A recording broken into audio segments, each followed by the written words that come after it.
Short TNPSC ஃபேமிலிக்கு உங்களை அன்புடன் வரவேற்கிறேன். இந்த வீடியோ பதிவில் டிஎன்பிசி குரூப் 2 எக்ஸாமுக்கான ஸ்டடி பிளான் பார்க்க போகிறோம். இன்னும் ஒரு 145 டேஸ் கிட்ட இருக்குது. ஸோ 140 டேஸில் நம்ம எப்படி லாங்குவேஜ் ப்ரிலிம்ஸ் ப்ளஸ் மெயின்ஸு மொத்தமாக படித்து முடிக்கணுன்றத இந்த வீடியோ பதிவில் பார்க்க போகிறோம். ஸோ வீடியோ கடைசி வரைக்கும் பாருங்கள், உங்களுக்கு ரொம்ப யூஸ்ஃபுல்லாக இருக்கும்.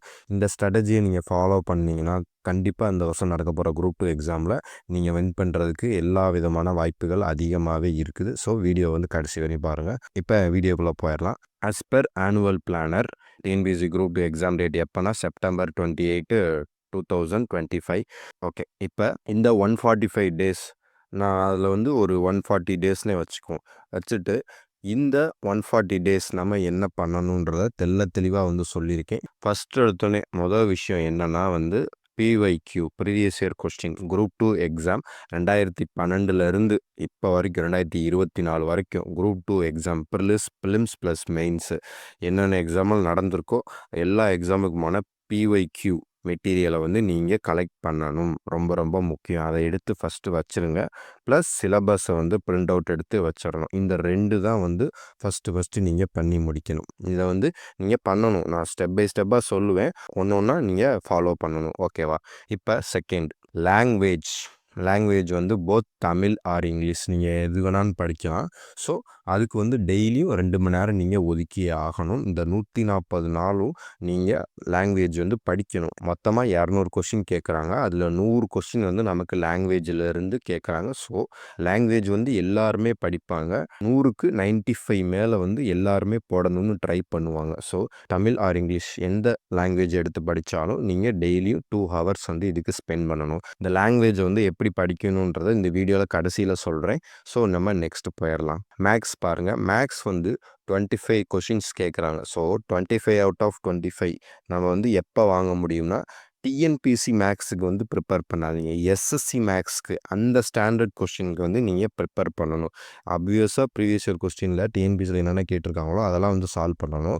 ப்ளஸ் எஸ்எஸ்சியில் என்னென்ன கேட்டிருக்காங்களோ அதையும் நீங்கள் சால்வ் பண்ணி முடிச்சிட்டிங்கன்னா 25 அவுட் ஆஃப் 25 உங்களால் போட முடியும். டிஎன்பிசி மட்டும் பார்த்துட்டு போனால் ஒரு 2-3 கொஸ்டின்ஸ் ட்விஸ்ட் வைப்பாங்க. 25 அவுட் ஆஃப் 25 எடுக்கக்கூடாதுன்னு ட்விஸ்ட் வைப்பாங்க.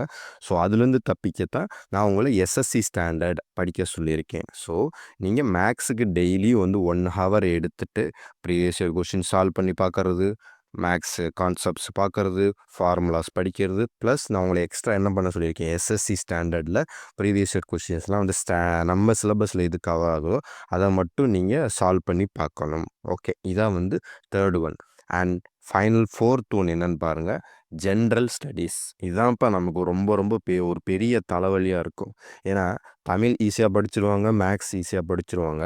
இந்த ஜிஎஸ் படிக்கிறதா நிறைய பேர்த்துக்கு மறந்து போயிடும். இதை எப்படி ஈஸியாக படிக்கலாம் அப்படின்றத நான் சொல்லியிருக்கேன்.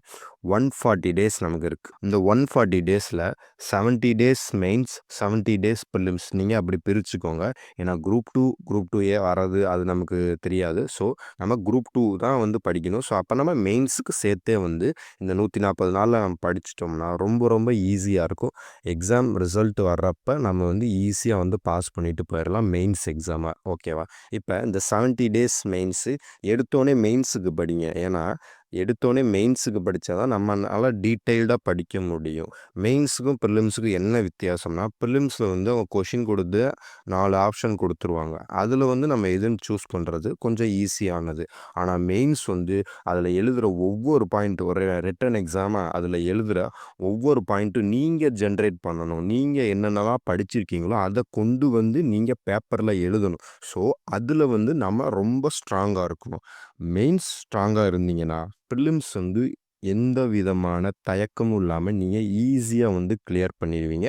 அதுக்கு நான் கேரண்டி. ஸோ 70 நாள் மெயின்ஸ் படிக்கணும். மெயின்ஸ் எப்படி சார் படிக்கிறது அப்படின்னு கேட்டிங்கன்னா ஒன்றுமே இல்லை. டெய்லி ஒரு மெயின்ஸ் கொஸ்டின் நீங்கள் ப்ராக்டிஸ் பண்ணணும். சிம்பிள். ஒரு 1/4 மணி நேரம் ஆகும்பா. படிக்கிறதுக்கு ஒரு 1/2 மணி நேரம், எழுதுறதுக்கு ஒரு 1/4 மணி நேரம், 45 மினிட்ஸில் ஒரு கொஸ்டின் நீங்கள் டெய்லி படித்து நீங்கள் டெய்லி எழுதணும்.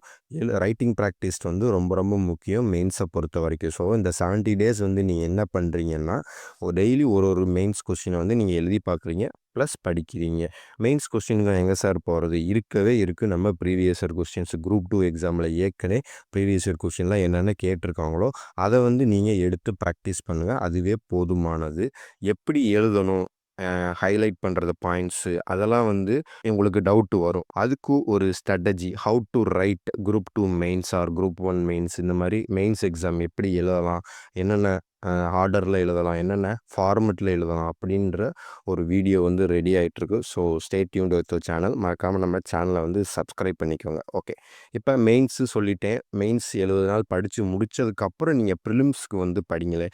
சிலபஸ் வந்து ஆப்வியஸாக கொஞ்சம் கொஞ்சம் ஈக்குவலாக தான் இருக்கும். கொஞ்சம் மட்டும் மெயின்ஸில் வந்து அதிகமாக இருக்கும். ஸோ அப்போ நீங்கள் மெயின்ஸ் படிக்கிறப்பயே ப்ரிலிம்ஸையும் வந்து படித்து முடிச்சிருக்கீங்க. அப்போ அந்த 70 நாளில் ப்ரிலிம்ஸை மெயின்ஸு படிக்கிறதுல ப்ரிலிம்ஸையும் வந்து ஆட் ஆகிருக்கு. ஸோ ரிமைனிங் 70 நாள் நீங்கள் ப்ரிலிம்ஸை வந்து ஃபுல்லாக வந்து ரிவிஷன் பண்ண போகிறீங்க. அப்போ எப்படி உங்களுக்கு ஜிஎஸ் வந்து ரொம்ப ரொம்ப கஷ்டம்னு தோணுச்சோ அந்த அளவுக்கு உங்களுக்கு ஜிஎஸ் வந்து ரொம்ப ஈஸியாக இருக்கும். இந்த ஜிஎஸ்ஸை பொறுத்த வரைக்கும் டெய்லி நீங்கள் 2 ஹவர்ஸ் ஸ்பெண்ட் பண்ணுங்கள். அதுவே போதுமானது. அப்போ மேக்ஸிமம் டெய்லி வந்து 5 ஹவர்ஸ் நீங்கள் படிக்கணும். ஃபுல் டைம் ப்ரிப்பேர் பண்ணுறவங்க இன்னும் கொஞ்சம் எக்ஸ்ட்ரா டைம் போட்டு படிங்க. ஹவுஸ் ஒய்ஃபு, வேலைக்கு போயிட்டு படிக்கிறவங்க அவங்களாம் வந்து இந்த பிளானர் ஒரு 5 ஹவர்ஸ் பிளானரை வந்து நான் சொன்ன மாதிரி நீங்கள் படிச்சிங்கன்னா குரூப் 2 எக்ஸாம் உங்கள் கையிலப்பா. அவ்வளோதான், வேறு எதுவும் நான் சொல்லலை. இதுவே வந்து போதுமானது. வீட்டிலேருந்து ஃபுல் டைமாக நான் ப்ரிப்பேர் பண்ணுறேன் சார் அப்படின்றவங்க நீங்கள் இன்னும் ஒரு எக்ஸ்ட்ரா ஒரு 2 ஹவர்ஸ் வந்து ஜாயின் பண்ணிக்கோங்க. டோட்டலாக 7 ஹவர்ஸ் படிங்க போதும். ரொம்ப போட்டு மண்டையை வந்து குழப்பிக்க வேணாம். கிளியராக இருங்க, காமாக இருக்கணும்.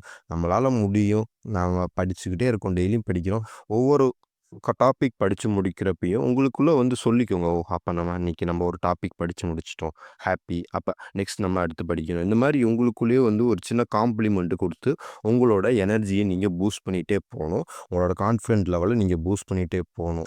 காம்ப்ளிமெண்ட் கொடுத்தா தான் உங்களுக்கு போர் அடிக்காமல் இருக்கும். என்னடா அது படிச்சுட்டே இருக்கும் அப்படின்ட்டு தோணாமல் இருக்கும். ஸோ ஓகே, இப்போ இந்த லாங்குவேஜ் வந்து எப்படி படிக்கணுன்றதை சொல்கிறேன்னு சொல்லியிருந்தேன்ல, அதுக்கு வந்துடலாம். இப்போ தமிழை பொறுத்த வரைக்கும் மொத்தம் 7 யூனிட்டாக நமக்கு கொடுத்துருக்காங்க. அதில் 6 யூனிட் வந்து நமக்கு இலக்கணம் தான். 85 கொஸ்டின் இலக்கணம்லேருந்து கேட்குறாங்க. ஸோ சிலது மனப்பாடம் பண்ணுறது இருக்கும். இந்த மாதிரி பழமொழி, உவமை கொடுத்து எழுதுறது, கலைச்சொற்கள், சொல் பொருள், பிரித்தெழுதுக, சேர்த்தெழுதுக, இந்த மாதிரிலாம் அது வந்து நம்ம மனப்பாடம் பண்ணுறது தான். ஸோ அதை விட்டுட்டு மற்ற எல்லாமே வந்து அது 6 யூனிட்டில் இலக்கணம் தான். ஸோ இலக்கணம் வந்து ரொம்ப ரொம்ப முக்கியமானது. 85 கொஸ்டின் கேட்குறாங்க. ஸோ அதுக்கு வந்து நம்ம என்ன பண்ணணும் அப்படின்றத வந்து ஏற்கனவே நம்ம வந்து வீடியோ வந்து போட்டிருக்கோம். ஸோ அது வந்து மேலே வந்து ஐபேடில் கொடுக்குறேன், நீங்கள் போய்ட்டு செக் பண்ணி பாருங்கள். அண்டு இப்போ இலக்கியம் தமிழறிஞர்கள் இந்த யூனிட் 7 எப்படி சார் படிக்கிறது, என்னென்ன கொடுத்துருக்காங்கன்னு பாருங்களேன். திருக்குறள் கொடுத்துருக்காங்க. அறநூல் தொடர்பான செய்திகளில் 9 அறநூல்கள் வந்து கொடுத்துருக்காங்க, அவையார் பாடல்கள் வரையும். அண்டு தமிழ் மொழியின் தொன்மை மற்றும் சிறப்பு அப்படின்னு ஒரு டாபிக். அண்டு தமிழ் தொண்டு, தமிழ் பணி அப்படின்னு உவே சாமிநாத ஐயர், தேப்போ மீனாட்சி சுந்தரம் அப்படின்னு 8 பேரை பற்றி கொடுத்துருக்காங்க, ஜிபோ வீரமாமுனிவர் வரைக்கும். அண்டு தமிழ் சான்றோர் பற்றிய செய்திகளை ஒரு 13 பேர்த்த பற்றி கொடுத்துருக்காங்க. உங்களுக்கெல்லாம் நீங்கள் படிக்கணும். இதில் நோட் பண்ண வேண்டிய விஷயம் என்னென்னா, இந்த யூனிட் 7 பொறுத்த வரைக்கும் 10ஆம் வகுப்பு வரையிலான அப்படின்னு எஸ்எஸ்எல்சி ஸ்டாண்டர்ட் அது வரையும் தான் நாங்கள் கேட்போம், அது வரையும் நீங்கள் படித்தாலே போதும் அப்படின்னு சொல்லியிருக்காங்க. ஸோ நீங்கள் அதை நம்பி நீங்கள் படிக்க வேண்டாம். ஆப்வியஸாக நம்ம 11th 12th இவங்களை பற்றி இந்த சிலபஸில் கவர் ஆகிறத பற்றி 11th 12th என்ன கொடுத்துருக்காங்களோ அதை நம்ம கண்டிப்பாக படித்தே ஆகணும். எப்பயுமே தெரியும், தமிழ் வந்து கொஞ்சம் கஷ்டமாக தான் கேட்பாங்க, இங்கிலீஷ் கொஞ்சம் ஈஸியாக கேட்பாங்க.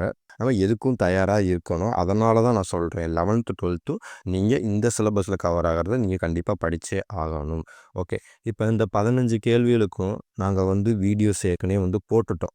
ஒவ்வொரு டாபிக், திருக்குறள்னால் ஒரு டாபிக் போட்டு அதுக்கான ஒன்லைனர் மெட்டீரியல், நம்ம சேனலோட ஸ்பெஷலே வந்து நம்ம ஒன்லைனர் மெட்டீரியல் தான்ப்பா. ஒவ்வொரு டாப்பிக்கும் ஒரு ஒன்லைனர் மெட்டீரியல் கொடுத்துருக்கோம். நீங்கள் புக்கை படிக்க தேவையில்ல, வெப்சைட்டில் போய் படிக்க தேவையில்ல, எதுவுமே படிக்க தேவையில்ல. அந்த ஒன்லைனரை படிச்சுட்டு போனாலே நீங்கள் கிளியர் பண்ணுறதுக்கான வாய்ப்பு 100% இருக்குன்னு என்னால் அடித்து சொல்ல முடியும். அந்த ஒன்லைனர் தான் ஒன்றும் இல்லை, ஃபில் இன் த பிளாங்க்ஸ் மாதிரின்னு வச்சுக்கோங்களேன். நாம் புக்கை போயிட்டு ரீட் பண்ணிவிட்டு ஒன்று ஒன்றா ஹைலைட் பண்ணி படிக்கிறதுக்கு இந்த கொஷின் ஆன்சர் மாதிரி, ஒன் வேர்டு கொஷின் ஆன்சர் மாதிரி படித்து முடிச்சுட்டாலே ஈஸியாக வந்து படித்து முடிச்சிடலாம். நிறைய பேர்த்துக்கு வந்து புக்கெல்லாம் ரீட் பண்ணிட்டு இருக்க முடியாது, கடுப்பாக இருக்கும், இவ்வளோ பேராகிராஃப் இருக்குது அப்படின்னு. ஸோ அதுங்களுக்காக நாங்கள் வந்து க்ரியேட் பண்ணதான் இந்த ஒன்லைனர். ஸோ நம்ம ஒன்லைனர் வந்து எல்லாமே வந்து நம்ம டெலிகிராம் சேனலில் இருக்குது. கீழே வந்து டிஸ்கிரிப்ஷன் லிங்க் கொடுத்துருக்கேன், நீங்கள் போய்ட்டு செக் பண்ணி பாருங்கள். இப்போ வந்து வந்து இங்கிலீஷ்க்கு வருவோம். இங்கிலீஷை பொறுத்த வரைக்கும் கொஞ்சம் சிலபஸை வந்து எக்ஸ்டெண்ட் பண்ணி கொடுத்துருக்காங்க இந்த நியூ சிலபஸில். ஸோ இங்கிலீஷில் எப்பயும் போல தான் போயமு அண்டு ப்ரோஸு. போயம் என்னென்ன படிக்கணுன்றதை கொடுத்துருக்காங்க. ப்ரோஸ் என்னென்ன ப்ரோஸ்லாம் படிக்கணும் அப்படின்றது கொடுத்துருக்காங்க. இங்கேயும் வந்து நோட் பண்ணுங்கள், எஸ்எஸ்எல்சி ஸ்டாண்டர்ட் அப்படின்னு தான் கொடுத்துருக்காங்க. ஸோ எஸ்எஸ்எல்சி ஸ்டாண்டர்ட்னு நம்ம சும்மா இருக்கவும் முடியாது, எல்லாத்தையுமே வந்து நம்ம படிக்கணும். ஸோ இங்கிலீஷை பொறுத்த வரைக்கும் நம்ம இன்னும் ஸ்டார்ட் பண்ணலை. இங்கிலீஷ் வந்து ஒரு ஜூன் மாதத்துலேருந்து ஸ்டார்ட் பண்ணலாம் அப்படின்ற ஐடியாவில் வந்து இருக்குது. ஸோ இங்கிலீஷ் மீடியம் ஸ்டூடெண்ட்ஸ் வந்து உங்களுக்கு இதுக்கெலாம் வந்து ஒன்லைனர் வேணும்னா நீங்கள் வந்து கீழே வந்து கமெண்ட் செக்ஷனில் சொல்லுங்கள். குரூப் 2 எக்ஸாம் கிளியர் பண்ணுறது ரொம்ப ஈஸி தான். இன்னும் வந்து 145 டேஸ் இருக்குது. அதனால் நீங்கள் குரூப் 4க்கு ப்ரிப்பேர் பண்ணிட்டு இருந்தீங்கன்னா தமிழை வந்து ஆப்வியஸாக படிங்க, ஜிஎஸ் படிங்க. இதையும் போட்டு அதையும் குழப்பிக்காதீங்க. இது வந்து யார் குரூப் 2 அவங்களுக்கான பிரத்யேகமான ஒரு பிளான் தான் இந்த நான் சொல்கிற டிப்ஸ் அண்டு ஸ்டடி பிளானு, இந்த குரூப் 2 எக்ஸாம் பிளான்ஸ். ஓகே, நான் சொல்கிறது உங்களுக்கு புரிஞ்சிருக்கும்னு நம்புகிறேன். ஸோ இந்த பிளானர் நான் கொடுத்த பிளான் ப்ளஸ் டிப்ஸ் வந்து உங்களுக்கு பிடிச்சிருந்துச்சுன்னா மறக்காமல் நம்ம சேனலை வந்து சப்ஸ்கிரைப் பண்ணிக்கோங்க. நம்ம சேனலில் வந்து நெக்ஸ்ட் லெவல் கொண்டு போகிற மாதிரி வீடியோஸு ஒன்லைனர்ஸு வந்து நிறையா வந்து ப்ரொவைட் பண்ணிகிட்டே இருக்கும். நம்ம ஷியர் ஷாட் டிஎன்பிசி ஃபேமிலியை வந்து மிஸ் பண்ணிடாதீங்க. ஸோ மீண்டும் ஒரு வீடியோ பதிவில் சந்திக்கிறேன். நன்றி.